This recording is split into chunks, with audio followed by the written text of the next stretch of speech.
আল্লাহ রাব্বুল আলামিন বলতেছে নবী এবং অন্যান্য মুমিনদের জন্য, ভালো করে খেয়াল করে শুনবেন।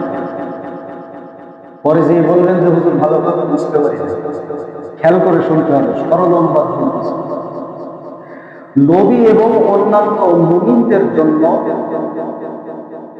জায়েজ নয়। কাদের জন্য?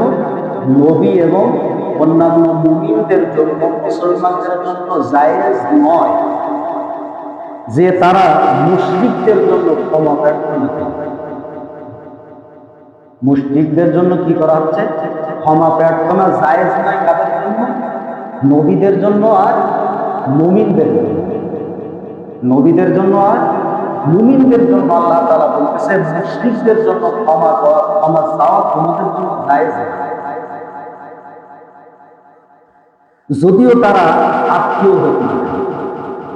মনে করেন আমার আব্বা যদি মুশরিক হয় আর যদি মারা যায়, তাহলে সে সন্তান যদি মুমিন হয়, বাবার জন্য বাবা মুশরিক হওয়ার কারণে সন্তান আল্লাহ তাআলার কাছে ক্ষমা চাওয়া যায় না।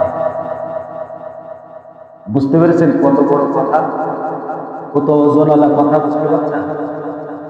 এরপরে আল্লাহ তাআলা বলতেছেন যদিও আত্মীয়তা হোক না কেন, এ কথা প্রকাশ হওয়ার পর যে তারা জাহান্নামের অধিবাসী। যারা মুশরিক তারা কিসের অধিবাসী? জাহান্নামের অধিবাসী।